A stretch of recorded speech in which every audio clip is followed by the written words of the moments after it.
Oh, there. Oh no, these are MB30. I need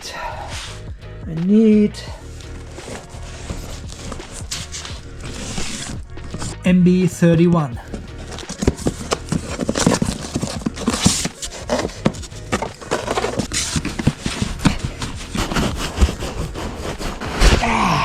Yeah, here they are, MB31. Yes. Here they are. MB31. Andy, what are you doing with the MB31? They are not new. They are on the market for a while. Yes, but what about now? Now we've got pretty much what I'm going to show you. First of all, welcome back to the off-grid garage here in not so sunny. Oh, it's sunny again. It was actually cloudy this afternoon, but now it's getting sunny again, but the sun is already almost down. And I'm sure we've got a negative 9 amps outside. It was actually only 10 degrees Celsius this morning. Freezing cold already. But it's good. As soon as the sun comes out, it warms up to 28, 29 degrees again. Nice and beautiful early winter day. No, it's actually late autumn still. It's not even winter. What I'm going to show you today is the new... Well, as I teased you in one of the last videos, there's a brand new product coming to the market now. It is from our friends at EVE, and it is the new MB56. So this is a brand new battery cell now, MB36. Yeah, we've got MB30, we've got MB31 here, and now we have the MB56. And hang on, I need to change my glasses. Ah, that's much better.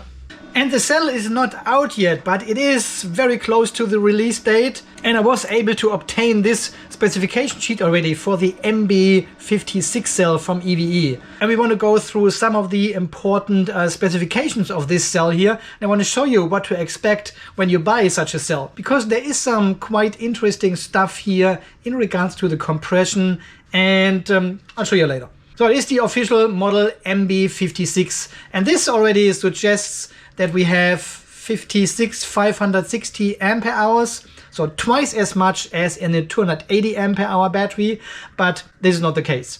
So this is a 39-page document here. I don't want to go through all of it. I'll link it down below anyway, so you can have a look yourself. And we just want to have a look at the specifications here, table of content. This is all term definition. DC resistance module, compression force, swelling force, units of measurement, voltage, ampere hour, watt hours, ohms, milliohms. This is all, here we are. So the product specification of the MB56, we have a nominal capacity of 628 ampere hours. 628 ampere hours. This is exactly twice as much as the MB31 here on my desk I've just pulled out of the box. Yeah, they've got 314 ampere hours, which is huge, but now we've got 628 ampere hours in one cell. Over 2 kilowatt hours of storage energy. Crazy. Voltage 3.2, 3.65, end of charge voltage, end of discharge 2.5. If it's under 0 degrees, you can actually discharge these batteries to 2 volts. But it is not recommended. They are saying this later in this document. It's not recommended doing this, but you can get a little bit more capacity then. I think since the MB series of EVE, they're using now charging and discharging power, not current anymore. So if you have 2000 watt hours, the standard charging power is 1000 watts then, right? Internal resistance, weight. The weight is interesting because this is 11.5 kilograms. If we have a look at the MB31 specifications, 5.6. So if you double this one here, you're getting to 11.2. So it is actually a bit heavier than 2 MB31 cells. I would have expected they are lighter because they are saving some of the material for the outside shell. But no, it is actually heavier. Okay, dimensions height 207.2 millimeters. No, we don't want including the terminal. We want this without 205.1 millimeters. 205. Yep, that's exactly the same height as the MB31. And the length is 352 millimeters. So let's see if this is exactly as large as two of these. 352, and we've got here 34. That is interesting. It is actually a bit longer than two of the MB31 cells. Even we are saving this material here in between the cells. And the thickness 71. Yeah, and I think we are under 70 here on the MB31. So all in all, it's a bit heavier and slightly increased in size. Interesting. Center distance between the poles, 180 millimeters. Okay, we need to measure this again here and see how much we have here. Center to center, that would be almost 300 here. Yeah, must be roughly where the safety vents are. This is where the poles are of the MB56 then, roughly. So that means we need new bus bars as well. We cannot reuse the old ones. Okay, charging temperature 0 to 60 degrees, discharging -30 to 60 degrees. Storage temperature, self-discharge, first month 3.5%, afterwards 3%. We go through this quickly here. Storage, cycle life, 8,000 cycles for the MB56 at 70% state of health. 70%. So if you have a look at the MB31 here as well, and have a look at the cycle life. Yeah, we've got exactly the same, 8,000 cycles at 70% state of health. At some stage they have changed this one, because if we have a look at the LF280K, what we all have used for so long now, they only have 6,000 cycles, but they are stating an 80% state of health, yeah, instead of 70. So 6,000 cycles until we hit 80%. And now we have 8,000 cycles until we hit 70%. I don't think there is an increase in overall cycles actually, because now they are measuring to a lower state of health of the battery. Someone is doing the math. Alright, here interesting what I found was the swelling force at 70% state of health. Yeah, we've got a swelling force of the cell of 45,000 Newton. Yeah, at 60% state of health of 55,000 Newton. That means the older the cell gets, the more it pushes, the more it swells and pushes to the outside. So standard charging power is 0.5 P, which is 1004 watts or something. Yeah, here it says 1004.8 watts. Absolute charging temperature 0 to 60 degrees. Absolute charging voltage, maximum 3.8 volts, yeah? But we always go only to 3.6, absolute maximum. This is when our BMS cuts off, 3.65, absolute. We are not going any further, guys. And here's something interesting, which is not new either, but this gives you the maximum charging power for the batteries under different temperature conditions. At 25 degrees, we can still charge with 0.5 P, and this goes all the way down to 15 degrees. But if your cell is under 15 degrees or at 10 degrees, for example, Celsius, yeah, you can only charge the battery with 0.3 P. And the colder the battery gets, the lower the charge current can be. So it's not like my battery is at 2 degrees and the sun is coming out in the morning and I'm charging it full power, whatever my solar can do. This would be actually bad for the battery and could potentially harm or damage it. Yeah, at 0 degrees, we can only charge with 0.05 P. Discharge 0.5 P down to cut off 2.5 volts. But if the temperature is under 0 degrees, you can also discharge the battery to 2 volts, which we never do. We never do this. We have not even seen this here in the spreadsheet, right? We have not seen this. But it would be still within the specifications of this cell, but we are not going there. So discharge -35 all the way up to 65 degrees Celsius. Wow, that is hot. Yeah. And the absolute discharge voltage here is 1.8 volts. This is the absolute minimum this cell can go. I don't know why they even specify this one here. And here as well, the discharge power in relation to the temperature. This is not as critical. You can see Almost everywhere we can use 0.5p here. It is only the extremes, -30 or +60 degrees, where we have zero power coming out of this battery cell then. Overcharge, no explosion, no fire. This is good. Okay, customer shells. I go through this quickly here. Waterproof, dustproof flops and shall be considered. It is forbidden to mix different types of cells in the same battery system. Otherwise, EVE will not be responsible for the insurance. So I cannot do my Frankenstein battery anymore, obviously. What a shame. And here, quite interesting, they also explain how to set your BMS if it has a 3-step overcharge protection. Yeah, some BMS have this.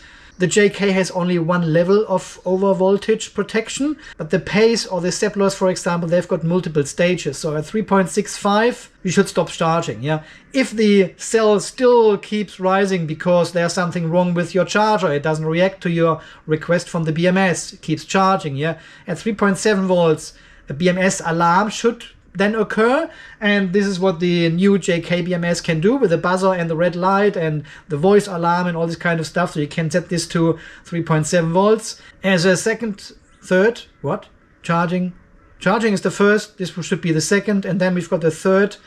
Reduce cell charging or power at 3.75. They've got this the other way around. This is the first one then. And at 3.8 volts, cut off the current, force the cell to stop working and lock the BMS until the technician solves the problem. So the BMS should not recover from a 3.8 volt charge per cell. There's clearly something wrong with your system and the technician needs to find out what's going on there.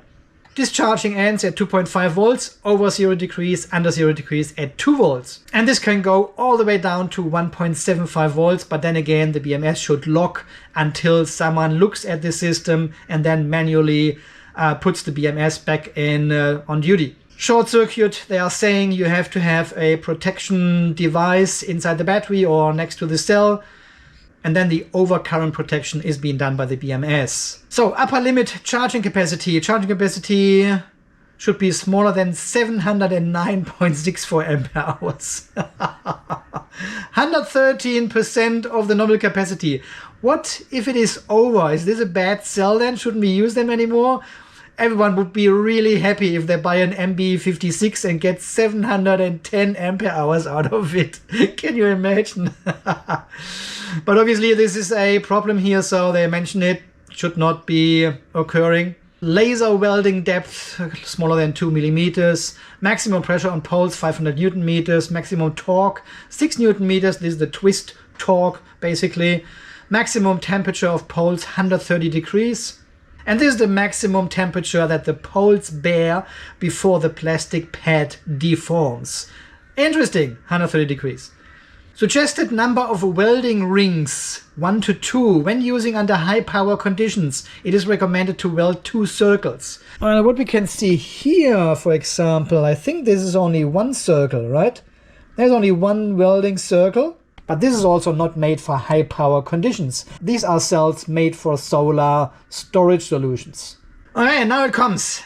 And this is something I don't quite understand what they actually mean here. It is about the cell compression force. Yeah, it says, when forming modules, so multiple cells together, a compression force in the direction of vertical thickness. This is this force, yeah, vertical thickness, is applied to the cell in order to make them better arranged and fixed. If the compression force is too large, the cells may be damaged or even leak. Cell compression force test conditions are as follows. So then it comes a whole lot. Here we can finally see one of the MB56 cells, and you can see how far the actual terminals are moved to the middle of the cell. Yeah, there's quite a bit of space to the outside corners here. Recommended compressing force 3 to 7,000 Newton. The inherent characteristics such as rebound of the electron may lead to cell expansion during use, which generates force on the clamp. And the force increases with the attenuation of the cell capacity. See, this is what I'm not understanding. Why is the force increasing when we have a decrease of cell capacity? So this is all a bit, I don't know. Here it comes, yeah. So here it says the product generates expansion force during use, and the expansion force is about 60,000 Newton when the cell capacity attenuates to 60% under the test conditions of 50mm steel plate, blah blah blah. Customers shall consider the reliability of structural strength in the product design, and it is suggested to reserve 2 to 2.5mm expansion space while grouping the cells. What does this last sentence tell us? Should we leave a 2mm gap between the cells? But then how can we compress the cells with 300 kilogram of force? So I don't quite understand how this works together. But I'll probably find out. I'll ask someone who knows someone at EVE, and we probably can find out how this is actually meant to be. Yeah. But here it suggests you should leave a gap of 2 to 2.5mm in between the cells when you group them together. So when you build your battery basically out of these cells, you leave a bit of space in between. And this is actually what we do when we use the EVA tape, the sticky foam, for example. Yeah, this is around 2mm, and we stick this on one side of the cell and put the other cell next to each other, and this gives us a bit of space in between, and the cell can actually expand and contract while charging and discharging. So temperature control, this is all fine. We don't go into this here. This is also interesting here. It says here, it is recommended that the storage time after receiving the cells should not exceed half a year to avoid quality problems due to storage overdue. Have you ever heard about storage overdue of these cells? Me neither. I have actually some of the cells here sitting for over a year and haven't touched them. I thought it is enough to charge them to 50 to 60% and leave them sitting there. But it says here you should actually do a charge-discharge cycle every 3 months. And when you buy cells and scan the QR code, yeah, over here, you sometimes get cells which are 6 months plus and older since the manufacturing date. And I doubt they have been cycled every 3 months to overcome this storage overdue here. So has anyone ever done this every 3 months to cycle them? Oh, wow. Safety precautions: do not charge cell, otherwise heating, fire. Explosion kills everyone. The planet will explode. The universe collapses. Here we go over this very quickly here. Here it says, yeah, if the cell leaks and the electrolyte enters the eyes, mouth or nose and other open parts of the human body, immediately wash with plenty of water. I mean, what are they saying here, right? What are they saying? What are people doing with batteries? Jeez. If the cell emits if the cell smells heat, discoloration, deformation, or any abnormal during use, storage, or charging, immediately remove the cell. Yeah, okay. You should not disassemble the cell without written permission from EVE. Disclaimer, yes, but we need in English in case. Risk warnings. There was something else. Jeez. And now come the test conditions and methods and everything. And something was quite interesting here. Okay, this is the cell clamped. Place the cell 15 to 40% state of charge within this clamp. And then compress with 300 kilogram of force. Internal resistance with 1 kilohertz. That's what we do with the internal resistance tester, which I linked down below. This one actually uses 1 kilohertz and measures accordingly to the specifications of the manufacturer. I thought there was something in here which I wanted to show you. Maybe not. Here, the cycle test, for example, yeah? So I charge the cell to 3.6 volt, add rest for 30 minutes, discharge to 2.5, rest for 30 minutes, repeat steps B and C for 8,000 cycles. Crazy. Who's doing that? Here, overcharge test. Charge the cell to 5.475 volts at its constant current of 622 amps or for 1 hour and then stop charging. Observe for 1 hour. That is a crazy test. No, I'm not going to do that. Don't ask. External short circuit test. No, we're not going to do the crush test. No, not in the off-grid garage. No, I don't think there's anything else in here which is interesting to mention. There's nothing new in here anyway. This is all known from the MB31 cell we already have. This is pretty much the same specifications and parameters here for the MB31. They are just pumped up now for the MB56. Now, there's nothing new in here. Okay, now that's pretty much it. Okay, my friends, so far this quick video here with the introduction of the EVE MB56, which is coming out very soon.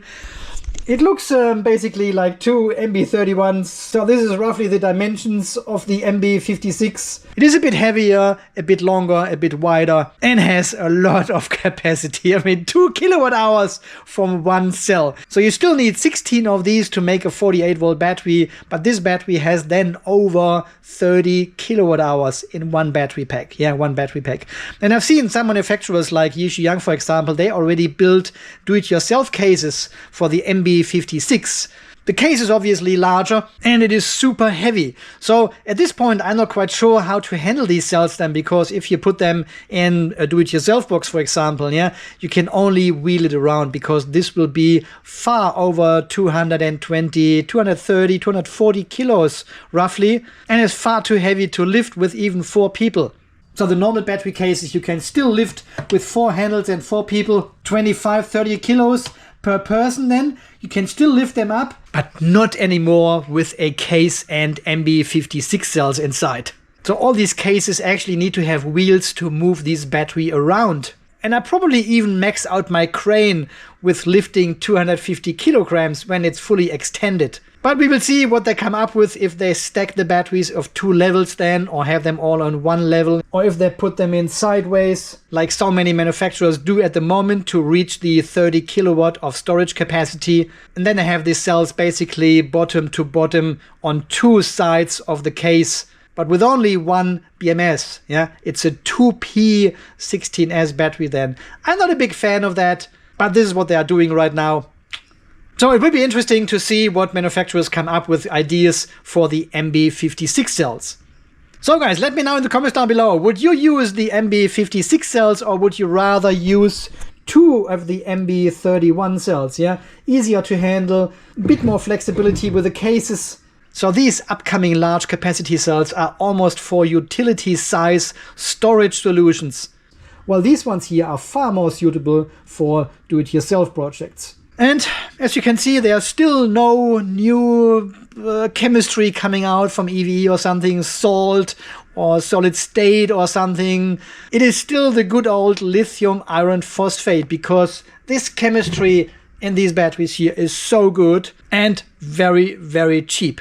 And even now, after over 1 year of introducing the sodium batteries, we've done a lot of testing with sodium batteries here on the channel. I linked them all down below if you haven't seen them yet.